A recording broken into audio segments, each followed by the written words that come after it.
Welcome back! Yes, we're back here. Eto na. Siyempre. Itutuloy na natin ang ating chikahan ngayong Fun Friday. At excited na ba kayo sa paghaharap ni Manny Pacquiao at Floyd Mayweather Jr. sa ring? Nako, ganun din ang ilan nating celebrities. Hindi nga lang daw sila basta fan. Nai-inspire na rin sila ng pambansang kamao na si Manny Pacquiao sa pagsabak sa parehong sports. So, panoorin po natin ito. Inaabangan na ng maraming Pinoy saan man dako ng mundo ang pakikipagbakbakan sa boxing ring ni People's Champ at Congressman Manny Pacquiao laban sa Amerikanong si Mayweather Jr. ngayong Mayo. Tiyak magiging mainit ang sagupaan at muli nating makikita ang mga pamatay na Pac-Man moves. Kaya ang ilang Kapuso stars aminadong idolo nila si Manny pagdating sa kinahihiligan nilang sport, ang boxing.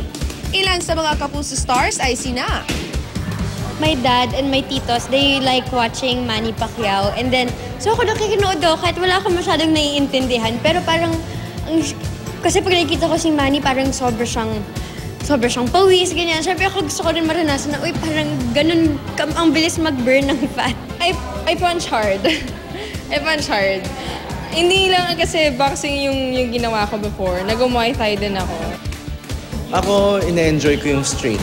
My straight punch, like how Manny does it. After his recent fight, after nun, sabi ko magbo-boxing ako ulit. Bumalik ako ulit. Kasi pag nakikita mo siya, parang nakakainganyo. And during the fight, the last fight, siya ang pinakamalakas na sigaw. Kamaran! Kamaran! They're super, kita yung support niya. Fan ako ni Manny Pacquiao. Nakikipag-away ako pag may nagbe-bet sa iba. Naiinis ako. Sa sobrang pagka-fan nga raw ni Lovie, minsan niyang ginustong matikman ang bangis ng kamao ni Manny. Yun yung sabi ko pala sa kanya before nung nag-shoot kami ng, Show Me the Manny. So kung Manny, isa lang naman Sabi ko isang try lang, gusto ko lang maramdaman sa niya. Be careful what you ask for. Hindi talaga Pero sabi ko, sige na, isa lang. Gusto ko lang matikman. Naka-block na rin daw ang sked ng real-life sweethearts para mapanood ang nalalapit na laban ng kanilang idolo.